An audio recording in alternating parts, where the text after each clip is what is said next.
नमस्कार दोस्तों, सरफास सीरीज में आपका स्वागत है। तो आज हम फिर आप लोग के लिए हिंदी का इंपॉर्टेंट सीरीज लेके आ गए हैं और इसमें जितने भी क्वेश्चन सेट किए गए हैं आपके एग्जाम के पॉइंट ऑफ व्यू से सभी क्वेश्चन इंपॉर्टेंट है। तो चलिए इस क्लास की शुरुआत करते हैं।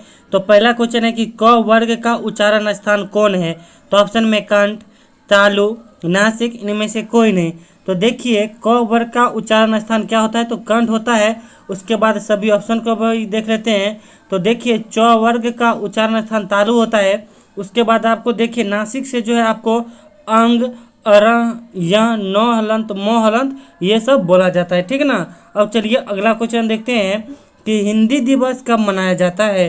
तो ऑप्शन में 14 सितंबर, 21 फरवरी, 23 अप्रैल, इनमें से कोई नहीं। तो देखिए हिंदी दिवस जो है आपको 14 सितंबर को मनाया जाता है। उसके बाद सभी ऑप्शन को देखते हैं। तो देखिए 21 फरवरी को जो है अंतर्राष्ट्रीय मातृभाषा दिवस मनाया जाता है। 23 अप्रैल को जो है अंतर्राष्ट्रीय अंग्रेजी भाषा दिवस मनाया जाता है, ठीक ना। अब चलिए अगला क्वेश्चन देखते हैं। अगला क्वेश्चन है कि निम्न में कौन जातिवाचक संज्ञा का उदाहरण है। तो ऑप्शन में गीता, नदी, सेना, दूध। तो देखिए इसमें से जो है जातिवाचक संज्ञा का उदाहरण कौन हो गया, तो नदी हो गया। वही अगर स्पेशल किसी नदी का नाम होता, मान लीजिए गंगा, ब्रह्मपुत्र, सोन, कोसी, तब वो जातिवाचक संज्ञा नहीं होकर वो क्या हो जाता, व्यक्तिवाचक संज्ञा होता, ठीक ना। अब देखिए इसमें फिर है सभी ऑप्शन को देखते हैं। जैसे मान लीजिए गीता है, तो गीता क्या हो गया, यह जातिवाचक संज्ञा का उदाहरण हो गया। यहीं अगर लड़की रहता, लड़का रहता, पुरुष रहता, महिला रहता, तो फिर आपको यह हो जाता जातिवाचक संज्ञा, ठीक ना। अब देखिए सेना जो है आपको समूहवाचक संज्ञा का उदाहरण है और दूध जो है आपको द्रव्यवाचक संज्ञा का उदाहरण है। अब अगला क्वेश्चन देखते हैं कि निम्न में कौन अनिश्चयवाचक सर्वनाम है। तो ऑप्शन में वह कुछ खा रहा है, कोई आने वाला है, कुछ लोग वहाँ है, इनमें से सभी। तो देखिए अनिश्चयवाचक सर्वनाम का उदाहरण होता है कुछ, कोई। तो देखिए जैसे मान लीजिए आपके दरवाजा के बाहर कोई आदमी खड़ा है और गेट लगा हुआ है, तो आप अभी देख नहीं रहे, तो कहते हैं ना कि कोई हो सकता है। या एक मुट्ठी चावल लेते हैं तो होता है ना कि कुछ चावल इसमें होगा। आप मान लीजिए एक मुट्ठी कुछ लेते हैं तो उसमें आप गिन के नहीं लेते हैं कि 100 चावल का दाना होगा या फिर 200 चावल का दाना होगा, यानी कुछ रहता है, यानी अनिश्चित रहता है। तो देखिए इसमें से जो है कुछ और कोई किस किस में है, देखिए तो ये हो गया वह कुछ खा रहा है, वो ये कोई आने वाला है, कुछ लोग वहाँ हैं, यानी तीनों में जो है अनिश्चयवाचक सर्वनाम है। यानी इसका सही उत्तर हो जाएगा इनमें से सभी, ठीक ना। अब चलिए अगला क्वेश्चन देखते हैं। अगला क्वेश्चन है कि भाषा का संबंध संविधान की किस अनुसूची से है। तो ऑप्शन में 10वीं अनुसूची, 8वीं अनुसूची, 11वीं अनुसूची, 9वीं अनुसूची। तो देखिए भाषा का संबंध संविधान की 8वीं अनुसूची से है और 8वीं अनुसूची में जो है 22 भाषाओं को मान्यता प्राप्त है। अब चलिए अगला क्वेश्चन देखते हैं कि किस भाषा को संवैधानिक मान्यता नहीं मिला है। तो ऑप्शन में हिंदी, मैथिली, उर्दू, भोजपुरी, और यह खासकर हमारे बिहार से ही संबंधित क्वेश्चन है। तो देखिए आपको बताते हैं कि इसमें से देखिए हिंदी को भी संवैधानिक मान्यता है, मैथिली को भी संवैधानिक मान्यता मिला है 22 भाषाओं में, उर्दू को भी संवैधानिक मान्यता मिला है, बस जो है भोजपुरी को नहीं मिला है। यानी इसका सही उत्तर क्या हो जाएगा, भोजपुरी। अब चलिए अगला क्वेश्चन देखते हैं कि किस भाषा के कारण भाषाई विविधता देखने को मिलता है। अब यहाँ इस क्वेश्चन का मतलब ये हुआ कि मान लीजिए हमारे देश में जो भाषाई इतना विविधता है, यानी 1600 भाषा लगभग बोला जाता है भारत में। इसका कारण क्या होता है, तो ऑप्शन में है राजभाषा, राष्ट्रभाषा, मातृभाषा, इनमें से कोई नहीं। तो देखिए कोई भी जो है देश में भाषाई विविधता जो है उसके मातृभाषा पे निर्भर करता है। मान लीजिए आप अपने गांव में जहाँ रहते हैं 10 किलोमीटर के बाद देखिएगा कि भाषा चेंज हो जाता है, कुछ अलग टाइप का टोन हो जाता है, ठीक है। तो बस 10 किलोमीटर 20 किलोमीटर पे जो है भाषा का टोन चेंज हो जाता है। तो इसीलिए जो है मातृभाषा यानी आपका जो जहाँ रहते हैं, जहाँ आपका लालन पालन हुआ है वह मातृभाषा कहलाता है, ठीक ना। तो वहाँ जो है भाषाई विविधता देखने को मिलता है। तो इसीलिए भारत में 1600 भाषाओं को ये काउंट किया जाता है कि भारत में इतना भाषाई विविधता है, ठीक ना। अब चलिए अगला क्वेश्चन देखते हैं। अगला क्वेश्चन है कि सबसे बड़ा महाकाव्य कौन है। तो ऑप्शन में रामायण, महाभारत, रामचरितमानस, गीतांजलि। तो देखिए महाकाव्य की संख्या 2 होता है, कौन कौन, रामायण, महाभारत। और यहाँ पूछा है कि सबसे बड़ा महाकाव्य कौन है, तो सबसे बड़ा महाकाव्य होता है महाभारत। और रामायण भी जो है महाकाव्य, जैसा कि हम आपको बोले कि 2 महाकाव्य है रामायण और महाभारत। रामायण की रचना जो है महर्षि वाल्मीकि ने किया था, महाभारत की रचना महर्षि वेद व्यास ने किया था। रामचरितमानस की रचना जो है तुलसीदास ने किया था। और गीतांजलि के लेखक कौन है? तो रविंद्रनाथ टैगोर जी हैं। अब अगला क्वेश्चन देखते हैं। अब अगला क्वेश्चन है कि निम्नलिखित में कौन सी देव भाषा है? तो ऑप्शन में हिंदी, संस्कृत, पाली, उर्दू। तो देखिए इसमें से देव भाषा कौन है? तो संस्कृत है। और आप लोग देखिएगा कि इसमें टोटल 15 क्वेश्चन है, क्योंकि आपके बिहार बोर्ड एंट्रेंस एग्जाम में जो है हिंदी से 15 क्वेश्चन पूछा जाता है। और देखिए कि 15 में आपका कितना मार्क आता है।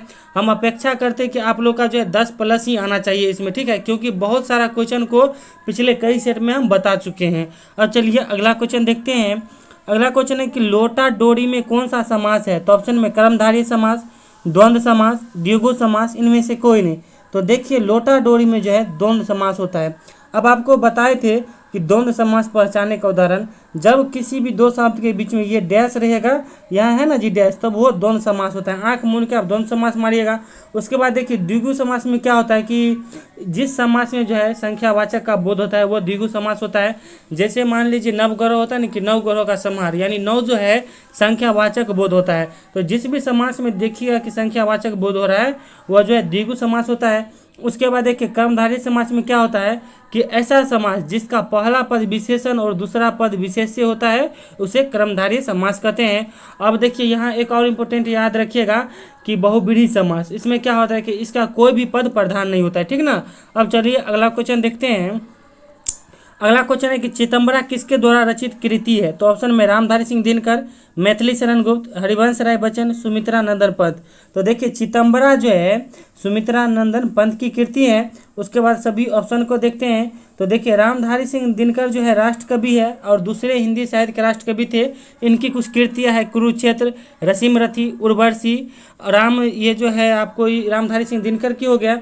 उसके बाद देखिए मैथिली शरण गुप्त की देखते हैं तो भारत भारती हो गया, उर्मिला हो गया, ये जो है आपको मैथिली शरण गुप्त की है और यह पहले हिंदी साहित्य के जो है राष्ट्र कवि है। और हरिवंश राय बच्चन जी की जो है कृति है मधुबाला, और इन्हें जो है हिंदी साहित्य में कवियों का कवि कहा जाता है। आगे बढ़ने से पहले बता दें कि हम आप लोग के लिए बिहार बीएड स्पेशल नोट्स तैयार करके रखे हैं।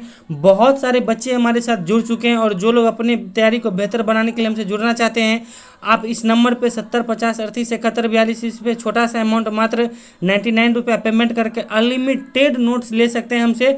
इसमें कोई लिमिट नहीं है। हम पूरा आपके एग्ज़ाम तक, जब तक आपका एडमिशन नहीं होगा तब तक हम आपके साथ हैं। हम आपको एडमिशन दिला के ही चल लेंगे, ठीक ना। और आपको क्लास या नोट्स अच्छा नहीं लगे तो फिर हम आपका पैसा भी रिटर्न कर सकते हैं। अब चलिए अगला क्वेश्चन देखते हैं। अगला क्वेश्चन है कि हिंदी के सर्वप्रथम प्रकाशित पत्र का नाम है? तो ऑप्शन में सरस्वती, सम्मेलन पत्रिका, उदंत मार्तंड, साहित्य लहरी। तो देखिए हिंदी के सर्वप्रथम प्रकाशित पत्र का नाम क्या है? तो उदंत मार्तंड है, ठीक ना। अब अगला क्वेश्चन देखते हैं कि प वर्ग में कितने अल्प प्राण व्यंजन है? तो ऑप्शन में 2, 3, 4, 5। तो देखिए प वर्ग में जो है अल्प प्राण और महाप्राण की संख्या बताते हैं। तो देखिए किसी भी व्यंजन में चाहे आप प वर्ग लीजिए या क वर्ग लीजिए, च वर्ग लीजिए, इसमें जो है आपको महाप्राण की संख्या 2 होता है, अल्प प्राण की संख्या 3 होता है, ठीक है। तो आपको यहाँ पूछा है अल्प प्राण व्यंजन, तो अल्प प्राण व्यंजन 3 होता है। अब देखिए महाप्राण और अल्प प्राण क्या होता है? तो देखिए महाप्राण में जो होता है ना, मुख से ज़्यादा वायु प्रवाह करके इसे निकाला जाता है। जैसे मान लीजिए क वर्ग में लीजिए, जैसे ख हो गया और घ जो है आपको महाप्राण है, यानी जो भी सम स्थान पर आता है वह महाप्राण हो जाएगा। उसके बाद जो भी विषम स्थान पर आता है वह अल्प प्राण हो जाता है, ठीक ना। अब चलिए अगला क्वेश्चन देखते हैं कि भारत के प्रथम राष्ट्र कवि कौन है? तो ऑप्शन है मैथिली शरण गुप्त, रामधारी सिंह दिनकर, हरिवंश राय बच्चन, इनमें से कोई नहीं। तो देखिए भारत के प्रथम राष्ट्र कवि कौन है? तो मैथिली शरण गुप्त जी हैं। और दूसरे राष्ट्र कवि कौन है? तो रामधारी सिंह दिनकर है। जैसा कि ऊपर बताए हैं कि हरिवंश राय बच्चन जी को जो हिंदी साहित्य का कवियों में कवि कहा जाता है। अब चलिए अगला क्वेश्चन देखते हैं। अगला क्वेश्चन है कि संसार की भाषाओं में हिंदी का कौन सा स्थान है? तो ऑप्शन में पहला, दूसरा, तीसरा, चौथा। तो आप लोग इस क्वेश्चन का आंसर कमेंट बॉक्स में दीजिएगा।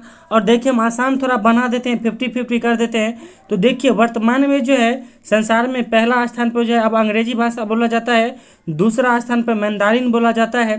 पहले बोला जाता था मैंदारिन, मगर अब जो है पहला स्थान पर अंग्रेजी आ गया है, दूसरा पे मैंदारिन चला गया है। अब आपके पास बचा तीसरा ऑप्शन और चौथा ऑप्शन। ठीक है, तो देखिए यानी संसार की भाषाओं में हिंदी का या तो तीसरा स्थान होगा या चौथा स्थान होगा। आप लोग इसी दो में से कोई एक सही उत्तर खोज के कमेंट बॉक्स में जवाब दीजिएगा और आपके जवाब का हमें इंतजार रहेगा। तो चलिए, thank you, all the best. और क्लास अच्छा लगा तो प्लीज़ वीडियो को लाइक कीजिए, अपने दोस्तों में भी शेयर कर दीजिए। तो चलिए, thank you, all the best, और हमारे साथ बने रहिए। Thank you.